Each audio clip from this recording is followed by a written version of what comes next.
everybody. So today we're going to try Hoptometry from Tapistry Brewing. American India Pale Ale is what is on the front. Cool can art. Tapestry's been hit and miss lately. I know the last one I had, I didn't like hardly at all. Um, and I even believe the scores are down. I did not look at them on purpose. I scanned it and turned the phone off just so I couldn't see it. I'm not going to read all this because I want to see, but I already saw Simcoe and Amarillo on the back of this. ABV, don't tell me I have to go back in there and look.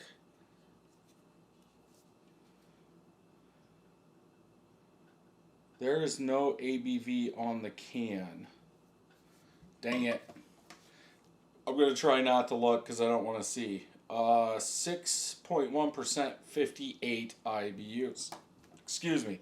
$2.79. Good price for this one. Hopefully it's good. Tapestry, I used to do, I wouldn't say a lot of reviews, but some reviews, and they were always good. And then all of a sudden they haven't been. I don't know if they switched brewers. I don't know what's going on. Is there a date on here? No date on here. So let's go ahead and open this and see what I think about it. Ooh. Wasn't the last one like this? Awful dark. What did I say? 6.1?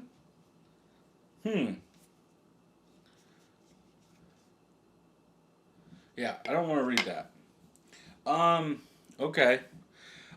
Tan, light, caramel color head, maybe going up a little bit instead of light, in between light and medium. Pretty much all small bubbles, about a finger of head. Color on this one, man. Uh, Dark orange in color, that red orange, like a big double India Pale Ale.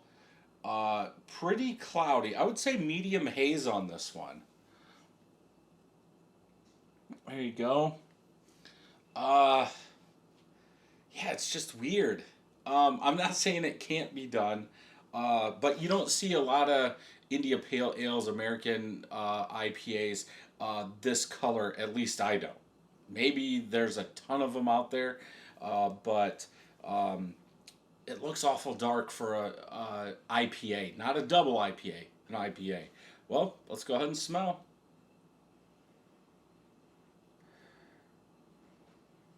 Malty sweetness, maybe a little caramel coming through on there, a little hoppiness. Um, I would almost go fruit, like a carameled fruit, a sweeter fruit. It seems like there is a little bit of bitterness, like rind bitterness in there. It kind of reminds me of like a big West Coast IPA, but way down. That pine bitterness that you would get in a double West Coast IPA, kind of like that. It's not. It's not coming across very malty, um, or very sweet. That's the weird part, I guess. I was thinking, looking at this being seven, what did I say, 7 point or 6.1, that we were going to get a lot of sweetness from those crystal malts. I'm guessing this is using like a 60, 80, or 120 in there, but not bad. Simcoe, usually I get some onion garlic, maybe a little fruit mixed in there. I don't get the onion garlic in this. It could be from the malts. I don't know. I haven't brewed enough with Simcoe to see if you could get rid of that onion garlic. So let's go ahead and taste.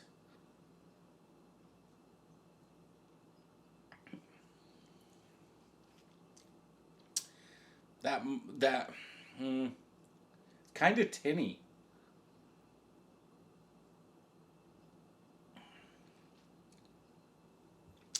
It kind of a little bit drinks like a brown with more bitterness, with like some piney, riney bitterness in there.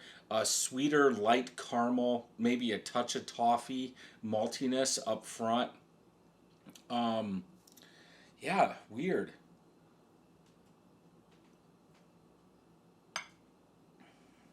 Goes down easy, nice and smooth. I would say body's probably right for 6.1%.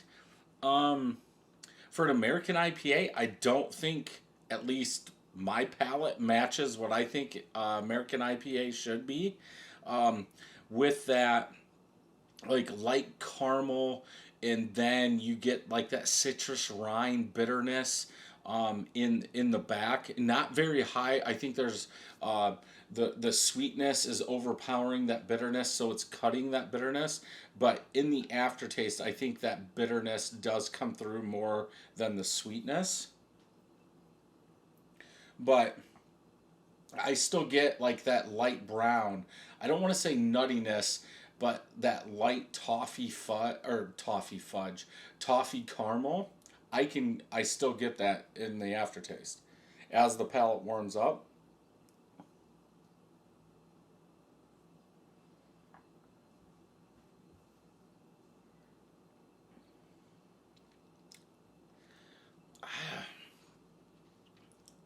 I think I would have to go with a 1 out of 5 for an American IPA.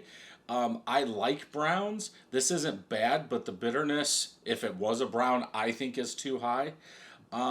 It's drinkable, but I think somebody that is looking for an American IPA or something like that, um, they're probably going to be disappointed. I think that bitterness is there. It's just, why am I getting caramel, some toffee, a little bit of maltiness in there? I don't. That shouldn't be in an IPA, and there's no date, so I can't tell you how old this is at all.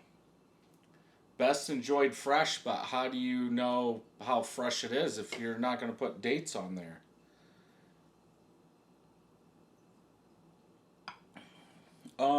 Yeah, I like the body too. Nice, easy, goes down.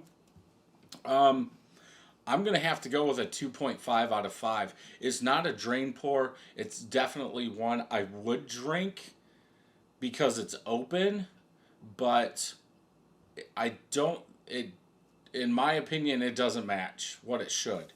If we read the back, blends two popular hops, Simcoe and Amarillo, uh, a balance of malt with your senses being throttled by Simcoe, yet embraced by the floral notes of Amarillo. Floral. I didn't know Amarillo had floral.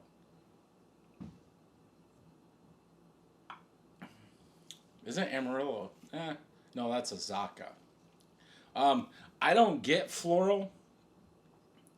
We'll see what Untapped says, but yeah, 2.5 out of 5 for me. Um, Two of my friends have checked it in 3.25. 1,300 people, 3.59. So a little bit higher. Hoppy, malty, clean, crisp apple is what the style guidelines say. Uh, let's see.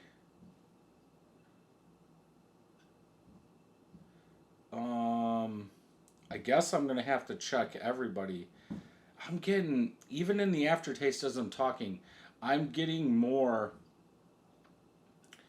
of a light brown ale, like that caramel, that toffee is coming out with bitterness. Um, I'm just seeing easy to drink, refreshing, nice hop combo.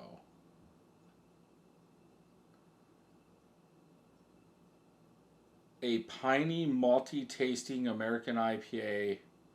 Uh, yeah, I, malty IPA like this. I mean, they could call it whatever they want. I would say this is in between an IPA and a brown. It's got, at least for me, my thinking, it's got the malt profile of a brown ale with the bitterness or perceived bitterness as an IPA, a higher IBU IPA. So if that's your thing, yeah, check it out. So if you enjoyed this review, check some more out over here. Don't forget to hit that subscribe button and ring that bell. And until next time, cheers.